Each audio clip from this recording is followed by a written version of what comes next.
আসসালামু আলাইকুম, শুভেচ্ছা সহ সকলকে স্বাগত জানাচ্ছি চ্যানেল আই সংবাদে। এখনকার আয়োজন নিয়ে আপনাদের সাথে আছি আমি ফাবলিহা বুশরা। শুরুতেই চলুন দেখে নিই সুপার ফ্রেশ ফর্টিফাইড সয়াবিন তেল সংবাদ শিরোনামগুলো।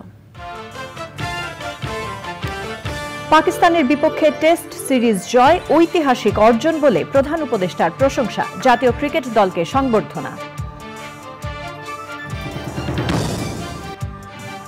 তথ্য মন্ত্রণালয়ের ১০০ দিনের কর্মসূচি ঘোষণা, প্রশাসনে গতি আনতে ও আইন শৃঙ্খলা নিয়ন্ত্রণে কাজ চলছে জানালেন উপদেষ্টা।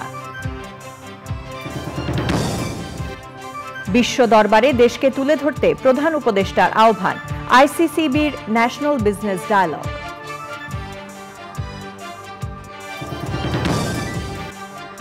সংস্কার কার্যক্রম দ্রুত বাস্তবায়নে বিএনপির তাগিদ, 15 সেপ্টেম্বর আন্তর্জাতিক গণতন্ত্র দিবসে দুদিনের কর্মসূচি ঘোষণা। দেশের তৈরি পোশাক খাতে অস্থিরতায় দেশি বিদেশি ইন্ধন রয়েছে দাবি, পরিস্থিতি মোকাবেলায় ব্যাংকগুলোর সহযোগিতা কামনা। এবং সবুজে সাজায় বাংলাদেশ স্লোগানে শেরপুরে প্রকৃতি ও জীবন ক্লাবের বৃক্ষরোপণ, প্রাণ প্রকৃতি রক্ষায় দেশের সবুজ বেষ্টনী গড়ার তাগিদ।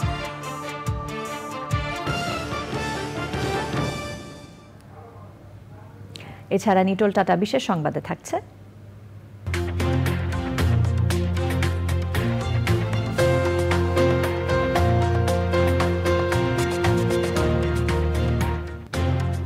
আয়ারল্যান্ডে কেমোথেরাপির নতুন ডিভাইস আবিষ্কারের খবর।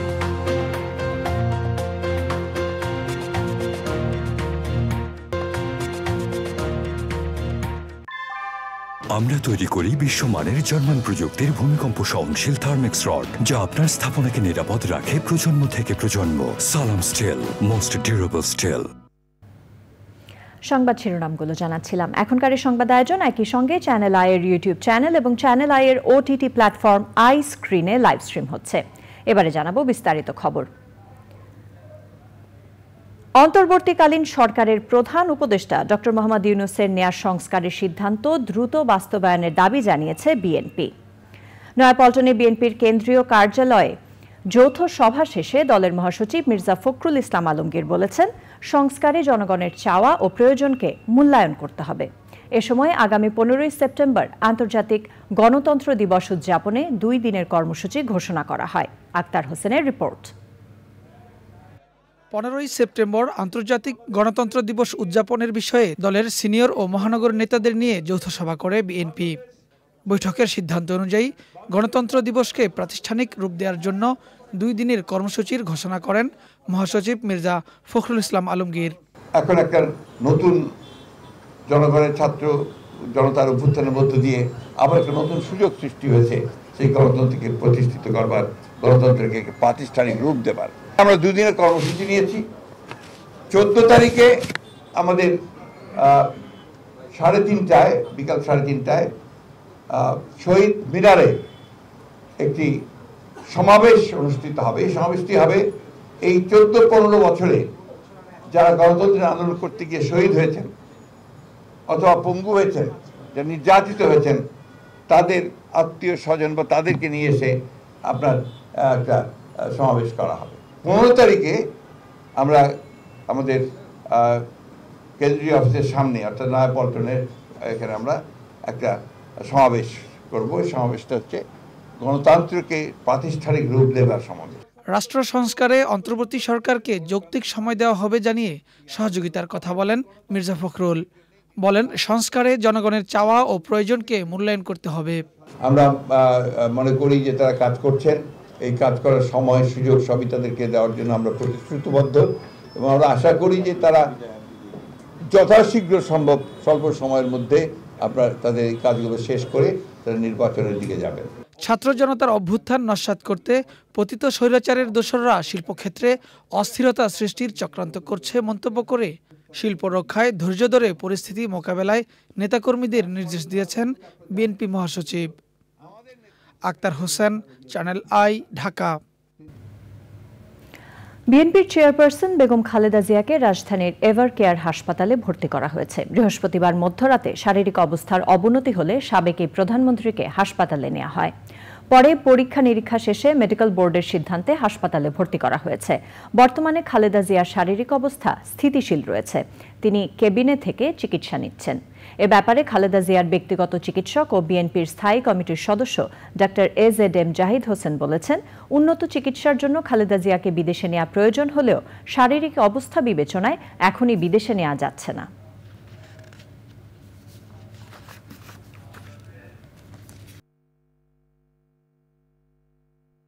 একজনকে বাইরে নিতে হলে শারীরিক সুস্থতা প্রয়োজন, প্লেনে উঠতে হলে নেগেটিভ প্রেসার সহ্য করার মতো সুস্থতা থাকতে হয়। ফ্লাই করার জন্য নেগেটিভ প্রেসার আছে, সেটা কতটুকু, শারীরিকভাবে একটু সুস্থ হলেই ওনাকে যত দ্রুত বাইরে নেওয়ার যে চেষ্টা একটা উন্নত সেন্টারে ফলো আপের জন্য। ওনার এমন কিছু রোগের সৃষ্টি হয়েছে যেগুলি সত্যিকার অর্থে বাইরের আধুনিক সেন্টারে নিয়ে দেখানো ছাড়া এবং তাদের ওপিনিয়ন নেওয়া ছাড়া আর কোনো গত্যন্তর নাই। খিলগাঁও থানার ছাত্রদল নেতা হত্যা মামলায় পুলিশের সাবেক মহাপরিদর্শক চৌধুরী আব্দুল্লাহ আল মামুনকে গ্রেফতার দেখিয়েছেন আদালত। একই মামলায় জাসদ সভাপতি, বাংলাদেশের ওয়ার্কার্স পার্টির সভাপতি ও সাবেক আইসিটি প্রতিমন্ত্রী জুনায়েদ আহমেদ পলককেও গ্রেফতার দেখানো হয়েছে। আশুলিয়া এলাকায় হত্যার পর মরদেহ পুড়িয়ে ফেলার ঘটনায় ঢাকা জেলার বহিষ্কৃত অতিরিক্ত পুলিশ সুপার আব্দুল্লাহিল কাফির 4 দিনের রিমান্ড মঞ্জুর করেছেন আদালত। শাকির আদনানের রিপোর্ট।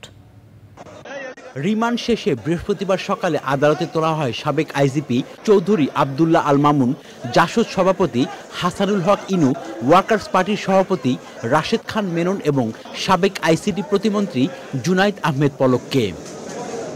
এদিন খিলগাঁও থানায় 2015 সালে ছাত্রদল নেতা নুরুজ্জামান জনি হত্যা মামলায় নতুন করে সাবেক আইজিপি চৌধুরী আব্দুল্লাহ আল মামুনকে গ্রেপ্তার দেখানো হয়। আসামি পক্ষ জামিন আবেদন করলে তা নামঞ্জুর করে তাদের কারাগারে পাঠানোর নির্দেশ দেন আদালত। এদিকে আশুলিয়া এলাকায় হত্যার পর মরদেহ পুড়িয়ে ফেলার ঘটনায় ঢাকা জেলা পুলিশের সাবেক অতিরিক্ত পুলিশ সুপার আব্দুল্লাহিল কাফির জামিন নামঞ্জুর করে 4 দিনের রিমান্ড মঞ্জুর করেছেন আদালত। তাদের মামলায় সোনেরের দেখিয়ে রিমান্ড চাওয়া হয়েছিল।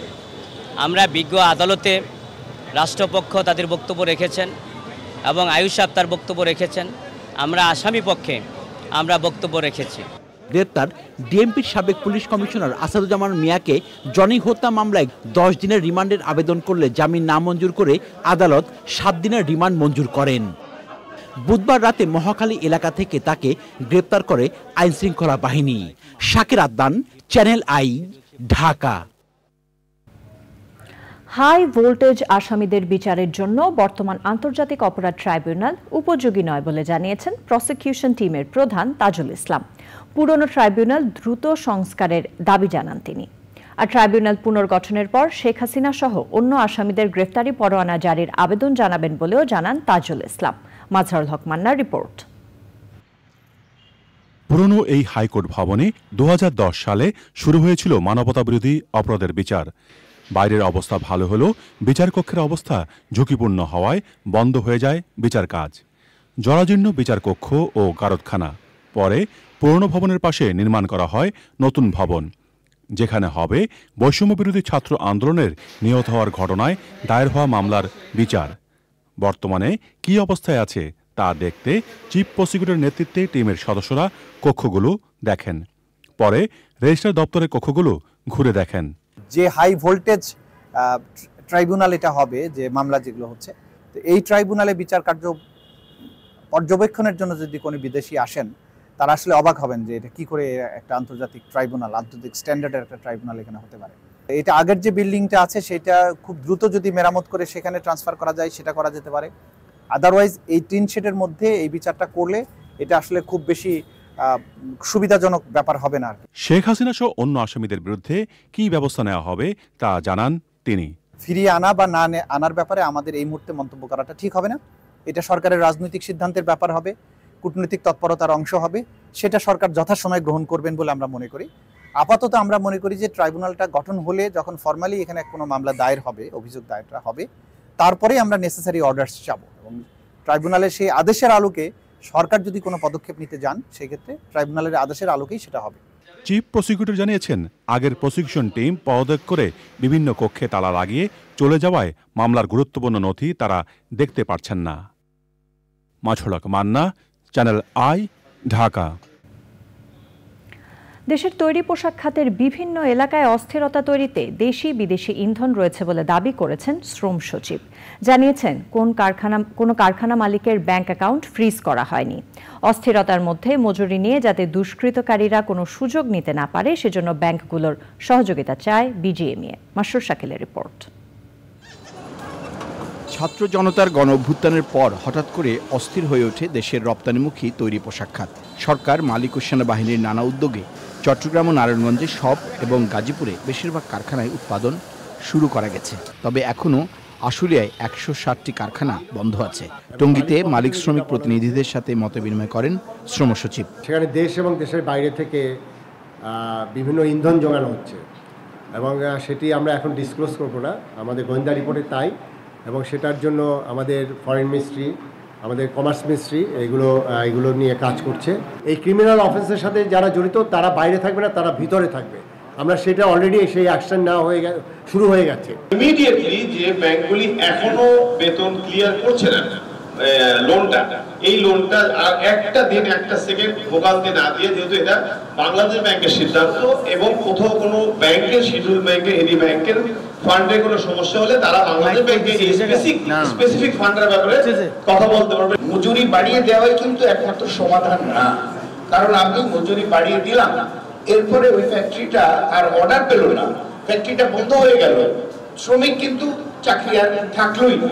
বৈঠকে জাতীয়তাবাদী শ্রমিক দলের নেতা পোশাক কারখানায় অস্থিরতার জন্য স্বৈরাচার সরকারের স্থানীয় দোসরদের ষড়যন্ত্রকে দায়ী করেন। পতিত সরকারের যে সন্ত্রাসী বাহিনী যারা ছিল, যারা শ্রমিকদের উপর নির্যাতন করেছে, কোনো শ্রমিকদের প্রকৃত নেতৃত্ব ছিল না, চেইন অফ কমান্ড ছিল না, এই 17 বছরের সমস্তটাই ধ্বংস করে দিছে। তারাই বিভিন্নভাবে এখন এই সমস্যাগুলো তৈরি করতেছে। যদি আইন শৃঙ্খলা বাহিনী এদেরকে ঠিকভাবে ইন্ডিকেট করতে পারে, এই সমস্যা সমাধান হয়। শ্রম সচিব পরে গাজীপুরের কয়েকটি পোশাক কারখানা পরিদর্শন করেন। শ্রমিকরা জানান, বহিরাগতরা তাদেরকে আন্দোলন করার জন্য কিছু শ্রমিক দিয়ে ষড়যন্ত্রের চেষ্টা করেছে। নতুন উপদেষ্টা সরকার যখন দেশের অর্থনীতিকে সচল রাখার চেষ্টায় কাজ করে যাচ্ছে, তখন কারা কোন উদ্দেশ্যে দেশের সবচেয়ে বড় রপ্তানি খাত তৈরি পোশাক শিল্পকে অস্থিতিশীল করতে চায় সেটি এখন প্রায় স্পষ্ট। এখন কঠোর হস্তে তাদেরকে দমন করা এবং রপ্তানির ও উৎপাদনকে সচল রাখাই সবচেয়ে বড় চ্যালেঞ্জ। গাজীপুরের পোশাক কারখানার সামনে থেকে মাসরুর শাকিল, চ্যানেল আই। পাকিস্তানের মাটিতে পাকিস্তানকেই হারিয়ে বাংলাদেশ দল যে কীর্তি করেছে তা দেশবাসীকে গর্বিত করেছে বলে উল্লেখ করেছেন প্রধান উপদেষ্টা প্রফেসর মোহাম্মদ ইউনূস। বাংলাদেশ দলের ক্রিকেটারদের নিজ কার্যালয়ে অভিনন্দন জানিয়ে প্রধান উপদেষ্টা বলেন, ভবিষ্যতেও বাংলাদেশ দল জয়ের ধারাবাহিকতা ধরে রাখবে। সে সময় ক্রিকেটারদের খেলাধুলার শক্তির কথা মনে করিয়ে দেন প্রফেসর ইউনূস।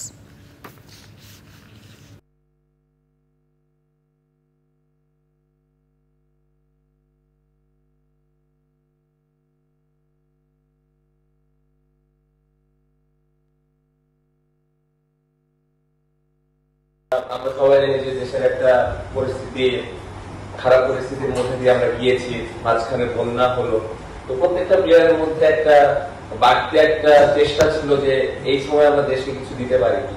সো ওভারঅল খুব ভালো একটা এক্সপেরিয়েন্স এবং আমরা চেষ্টা করেছি আমাদের সাধ্যমতো খেলার, এবং আমরা মনে করি যে আমাদের এই জয়টা দেশের মানুষদের মধ্যে হাসি এনে দিয়েছে এবং ভবিষ্যতে যে টুর্নামেন্ট বা সিরিজগুলো আমাদের আছে ইনশাআল্লাহ আমরা আরো ভালো করার চেষ্টা করব।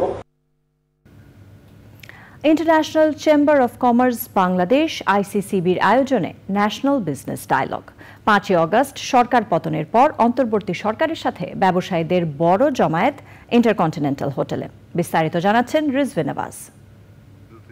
International chamber of commerce Bangladesh আইসিসিবির আয়োজনে ন্যাশনাল বিজনেস ডায়ালগ 5 আগস্ট সরকার পতনের পর অন্তর্বর্তী সরকারের সাথে ব্যবসায়ীদের বড় জমায়েত ইন্টারকন্টিনেন্টাল হোটেলে। অসুস্থ থাকায় আইসিসি সভাপতি মাহবুবুর রহমানের লিখিত বক্তব্য তুলে ধরেন এফবিসিসিআই এর সাবেক সভাপতি মীর নাসির হোসেন। নৈরাজ্য বন্ধ করে যে কোনো মূল্যে ব্যবসার পরিবেশ ফিরিয়ে আনার আহ্বান জানান উদ্যোক্তারা। দুষ্কৃতকারীরা ব্যবসায়িক স্থাপনা, শিল্প কলকারখানা ভাঙচুর, অগ্নিসংযোগ, লুটতরাজ চালাচ্ছে। দুষ্কৃতকারীদের হামলার কারণে এ যাবৎ প্রায় আনুমানিক 100টি শিল্প ক্ষতিগ্রস্ত হয়েছে এবং অবস্থা বেগতিক দেখে 200-র অধিক কারখানা বন্ধ রাখতে হয়েছে। ব্যবসায় নৈতিকতার চর্চার পরামর্শ দেন উপদেষ্টারা। কিছু ব্যবসায়ী শিল্প মালিক বিগত সরকারের আনুকূল্যে নানা দুর্নীতি ও অনিয়মের মাধ্যমে রাতারাতি বিলিয়নিয়ার হয়ে গেছেন। তারা আপনাদের এবং দেশের সুনাম ক্ষুণ্ণ করেছেন। সূচনা বক্তব্যে সেটাও বলা হয়েছিল। আমরা অর্থনৈতিক বিশ্ব মানচিত্রে বিলিয়নারদের সংখ্যা নিয়ে নাম লেখাতে অত বেশি উৎসাহী নই, বরং আমরা এই যে বাজার অর্থনীতির অপব্যাখ্যা দিয়ে বিলিয়নার বানাতো আমাদের কোনো কৃতিত্ব নেই, বরং আপনারা সবাই মিলে যেভাবে ছোট থেকে বড় হয়ে আস্তে আস্তে বড় উদ্যোক্তা হচ্ছে ন্যায় নিষ্ঠার পথ ধরে, সেটাই আমাদের সবার কাম্য। স্টোরি বলে শেষ করে আমার বন্ধু ওখানে গেছে, হোটেলে থাকতো, সকালবেলা একজনের সাথে দেখা দেবো, তুমি এখানে আসছো, বাংলাদেশে beautiful country, Sundarban is there, কত বিউটিফুল দেশ, ইনভেস্টমেন্ট। সে বলে বাংলাদেশে আমি 6 মাস ছিলাম, করি নাই এক্সপোর্ট, পারি নাই, কারণ এভরি টেবল ওয়ান্টস মানি, এভরি চেয়ার ওয়ান্টস মানি, এভরি ডোর ওয়ান্টস মানি। এটা আপনারা বুঝতে পারেন, কে চেয়ারও খায়, টেবিলও খায়, দরজার সাথে ঢোকার সময়ও খায়। ফ্র্যাঙ্ক কনফেশন, আমরা ওই রকম সুযোগ সুবিধা থেকে আমরা বেরিয়ে আসবো এবং আমাদের সবাইকে সর্বশেষে আপনাদের সহযোগিতা দরকার। আমরা একটা টিমের মতো নতুন বাংলাদেশ গড়ার প্রত্যয় ব্যক্ত করেন প্রধান উপদেষ্টা। যে কয়টা দিন আমরা একসঙ্গে কাজ করতে পারি, এই নতুন বাংলাদেশের জন্য যা আছে তাই করব, যেন বলে যেতে পারি আমাদেরকে জীবনে এই দেশ আমাদেরকে একটা সুযোগ দিয়েছিল, আমরা সেই সুযোগ পূর্ণ ব্যবহার করেছি।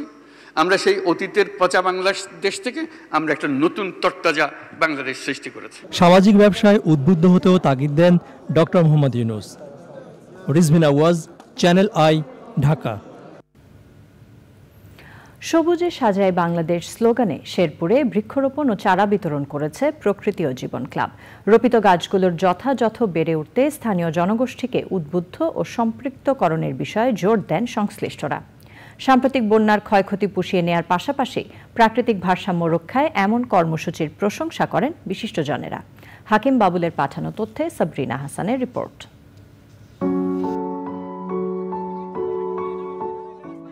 বৈশ্বিক উষ্ণায়ন সহনীয় মাত্রায় রাখতে এবং জলবায়ুর পরিবর্তনজনিত অভিঘাত মোকাবেলায় সারা দেশে এবারও ব্যাপক হারে বৃক্ষরোপণ করছে প্রকৃতি ও জীবন ক্লাব।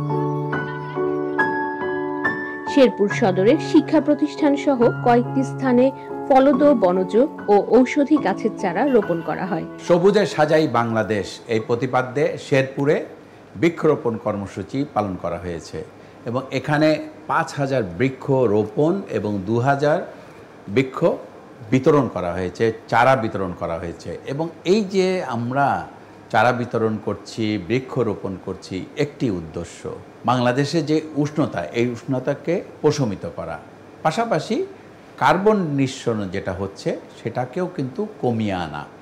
সব কিছু মিলিয়ে গাছের বিকল্প নেই, গাছকে যত বেশি পারি আমাদের এই বর্ষা লাগাতে হবে এবং সবুজে বাংলাদেশটাকে ছেড়ে ফেলতে হবে, তবেই কিন্তু আমরা ভালো থাকব, আমাদের ভবিষ্যৎ প্রজন্ম ভালো থাকবে। কর্মসূচিতে শিক্ষার্থীদের মাঝে বিভিন্ন ধরনের গাছের চারা বিতরণ করা হয়। গাছ বাড়িতে ভালো করে লাগাবো এবং গাছের ফল খাবো, গাছ লাগাবো, পরিবেশ বাঁচাবো, আমরা যত্ন করবো, ভালো অনেক উপকার করবে। বিভিন্ন প্রতিষ্ঠান ভিত্তিক সড়কের পাশে এবং কবরস্থানে বৃক্ষরোপণ কর্মসূচির উপর গুরুত্ব আরোপ করেন বৃক্ষপ্রেমীরা। গাছ লাগানোর সুবিধা রয়েছে এই মাঠগুলোতে। আমরা আজকে শতাধিক বৃক্ষরোপণের মাধ্যমে আমরা এই কর্মসূচির উদ্বোধন করতে যাচ্ছি। এই প্রোগ্রামকে আমি ধন্যবাদ, কৃতজ্ঞতা জানাই এবং তাদের মাধ্যমে যেন আমরা আরও বেশি আনন্দ বোধ করে এবং উদ্যোগ আরও নেয়। এমন উদ্যোগ অব্যাহত রাখার আহ্বান জানান বিশিষ্টজনেরা। বৃক্ষ আমাদের উনি দুহাত ভরে দিয়েছে, আমরা বৃক্ষকে কি দিয়েছি, তাই এই এলাকার জনগণকে সাথে নিয়ে যাতে বৃক্ষ লাগালি হবে না, যাতে তাদেরই সম্পদ তারা যেন রক্ষা করতে পারে।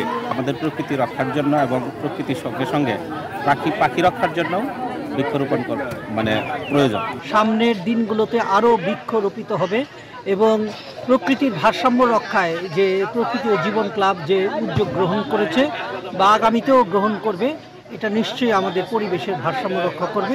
প্রতিষ্ঠান ভিত্তিক বৃক্ষরোপণে খুশি স্থানীয়রা। রোপণ করা গাছের পরিচর্যা ও সংরক্ষণের বিষয়ে সচেষ্ট হওয়ার কথা জানান তারা।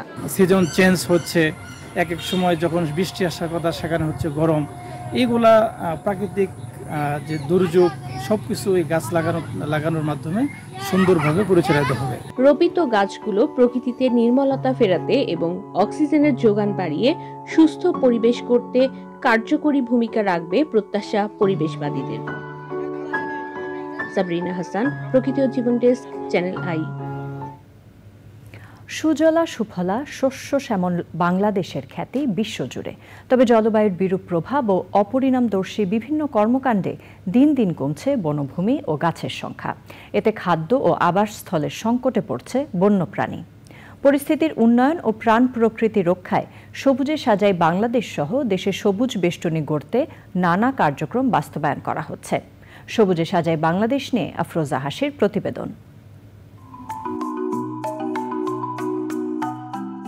বনভূমি সহ বিভিন্ন উদ্ভিদরাজিতে সমৃদ্ধ বাংলাদেশ। অক্সিজেনের যোগান থেকে শুরু করে বন্যপ্রাণী ও মানবজাতির জীবনধারণে প্রত্যক্ষ ও পরোক্ষভাবে গুরুত্বপূর্ণ ভূমিকা রাখে এসব উদ্ভিদ। প্রাকৃতিক দুর্যোগ মোকাবেলায় ঢাল হয়ে দাঁড়িয়ে থাকে দেশের বনভূমি ও গাছপালা। তবে বসতবাড়ি তৈরি, কৃষিকাজ, শিল্প কারখানা স্থাপন, দূষণ, জলবায়ু পরিবর্তন সহ নানা কারণে গাছপালা ধ্বংস সহ নির্বিচারে উজাড় করা হচ্ছে দেশের বনভূমি।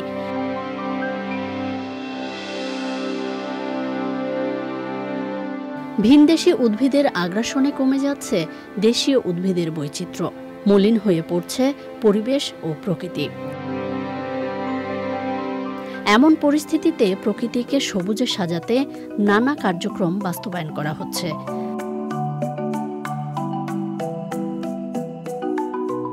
বৃক্ষরোপণের মাধ্যমে বন পুনঃপ্রতিষ্ঠা করার পাশাপাশি গড়ে তোলা হয়েছে উপকূলীয় সবুজ বেষ্টনী। বর্ষা মৌসুম জুড়ে দেশের বিভিন্ন শিক্ষা প্রতিষ্ঠান, রাস্তাঘাট ও পতিত জমিতে বৃক্ষরোপণ করছে স্বেচ্ছাসেবী সংগঠনগুলো।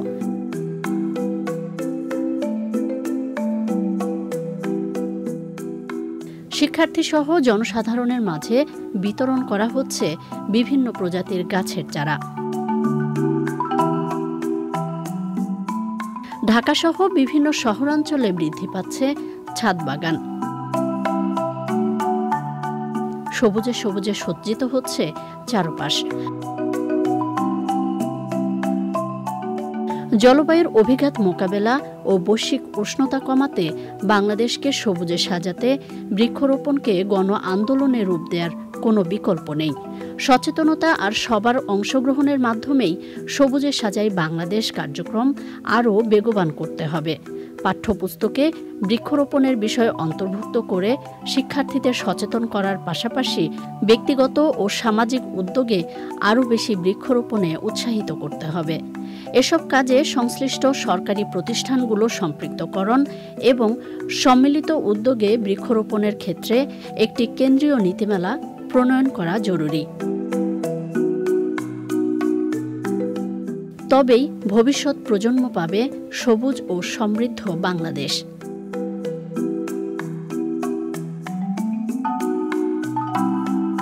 আফরোজা হাসি, প্রকৃতি ও জীবন ডেস্ক, চ্যানেল আই। সবুজে সাজাই বাংলাদেশ নিয়ে পর্ব দেখবেন আজ রাত 10:15 প্রকৃতি ও জীবন অনুষ্ঠানে। প্রিয় দর্শক, আপনারা দেখছেন চ্যানেল আই সংবাদ। সময় হয়ে গেল একটি বিরতি নেবার। বিরতির পর অন্যান্য খবরের সাথে আরও জানিয়ে ফিরব। মার্কিন প্রেসিডেন্ট নির্বাচনের মুখোমুখি বিতর্কে জনমত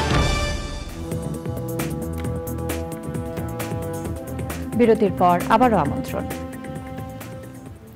1 মাসের কার্যক্রম সংস্কার আর 100 দিনের কর্মসূচি ঘোষণা করলেন তথ্য ও সম্প্রচার উপদেষ্টা। তিনি বলেন, আইন শৃঙ্খলা পরিস্থিতি এখনও নিয়ন্ত্রণে আসেনি, প্রশাসনে আছে অসহযোগিতা ও স্থবিরতা। সামগ্রিক সংস্কার চলছে বলে তিনি জানান। রফিকুল বাশারের রিপোর্ট।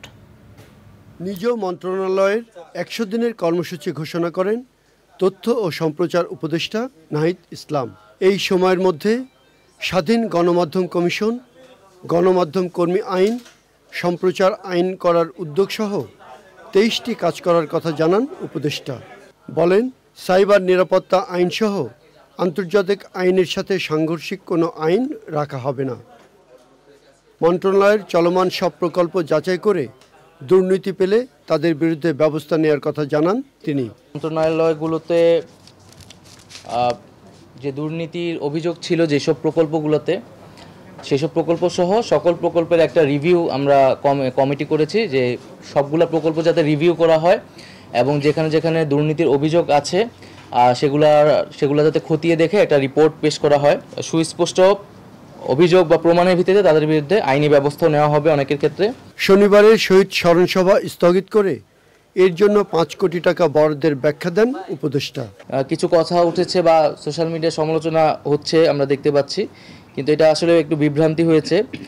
এখানে 5 কোটি টাকা বলা হয়েছে যে এটার জন্য অনুমোদন দেওয়া হয়েছে, নট যে 5 কোটি টাকাই খরচ হবে এই প্রোগ্রামে। 5 কোটি টাকার মধ্যে খরচ করতে বলা হয়েছে এবং এখানে এই অনুষ্ঠানে খরচটা আরও অনেক কমের মধ্যেই হবে।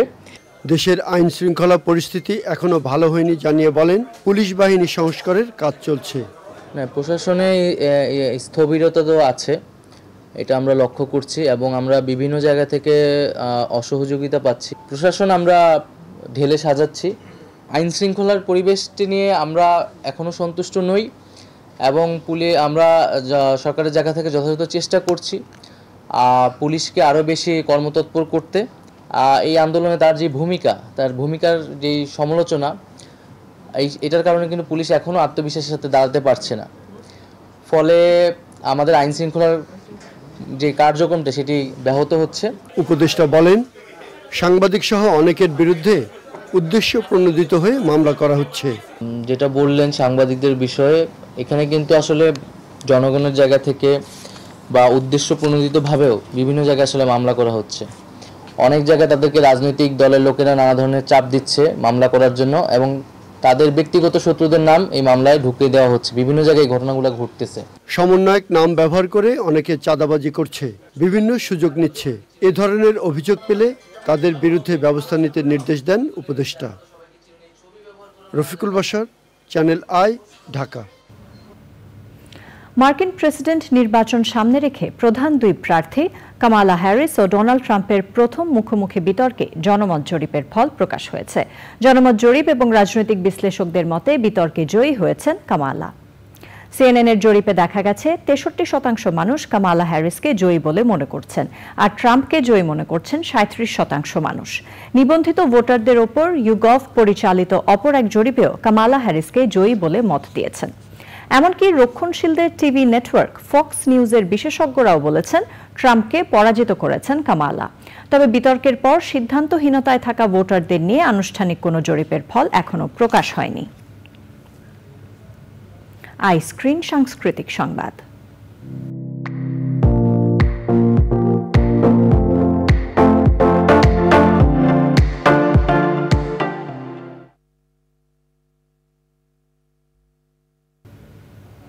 বাউল সম্রাট শাহ আব্দুল করিমের 15তম প্রয়াণ দিবস আজ। 2009 সালের এই দিনে তিনি শেষ নিঃশ্বাস ত্যাগ করেন। নানা আয়োজনে দিনটি স্মরণ করছেন শাহ আব্দুল করিমের ভক্ত অনুরাগীরা। ভাটি অঞ্চলের মানুষের জীবনের সুখ দুঃখ, প্রেম ভালোবাসার পাশাপাশি তার গান কথা বলে সব অন্যায়, অবিচার, কুসংস্কার আর সাম্প্রদায়িকতার বিরুদ্ধে। আব্দুল করিম প্রায় 1,500-এরও বেশি গান লিখেছেন এবং সুর করেছেন। বাংলা একাডেমির উদ্যোগে তার 10টি গান ইংরেজিতে অনুবাদ করা হয়েছে। 2006 সালে সাউন্ড মেশিন নামের একটি অডিও প্রকাশনা সংস্থা তার সম্মানে জীবন্ত কিংবদন্তি বাউল শাহ আব্দুল করিম নামে বিভিন্ন শিল্পীর গাওয়া তার জনপ্রিয় 12টি গানের একটি অ্যালবাম প্রকাশ করে। 2009 সালের প্রথম দিকে সিলেট বিভাগীয় কমিশনারের উদ্যোগে বাউল আব্দুল করিমের সমগ্র সৃষ্টিকর্ম নিয়ে একটি গ্রন্থ প্রকাশিত হয়। শাহ আব্দুল করিম 1916 সালের 15 ফেব্রুয়ারি সুনামগঞ্জের দিরাই থানার উজানধল গ্রামে জন্মগ্রহণ করেন। এবারে জানাবো নিটোল টাটা বিশেষ সংবাদ।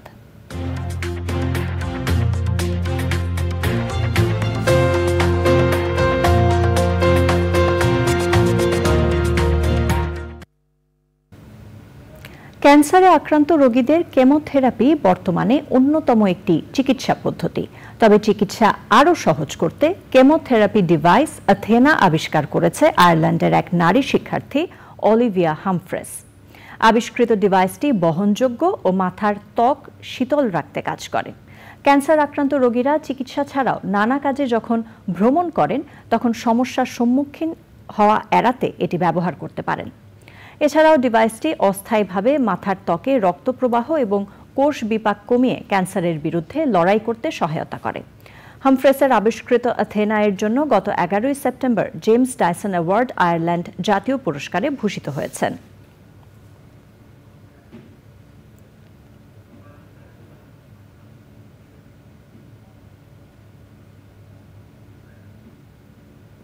পূবালী ব্যাংক বাণিজ্য সংবাদ।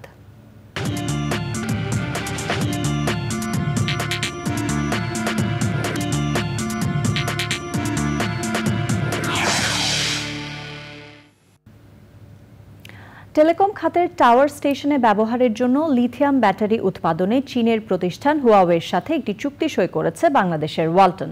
হুয়াওয়ে বাংলাদেশের সিইও প্যান জুনফেং এবং ওয়ালটন ডিজিটেক ইন্ডাস্ট্রিজ লিমিটেডের পক্ষে চেয়ারম্যান SM রেজাউল আলম চুক্তিতে সই করেন।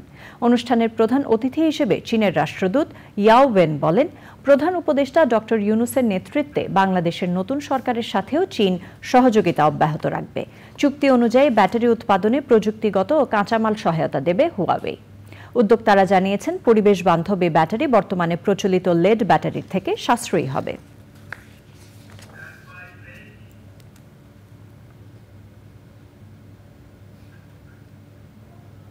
চ্যানেল আই সংবাদে আবারও সময় হয়ে গেল একটি বিরতি নেবার। বিরতির পর খেলার খবরে জানিয়ে ফিরব।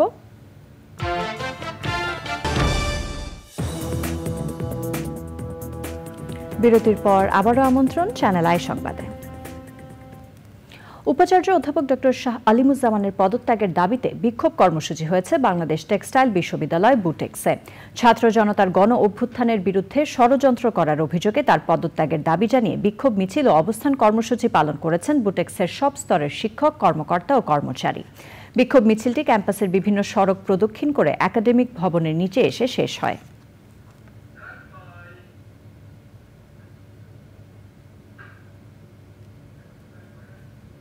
এবার রয়েছে খেলার খবর।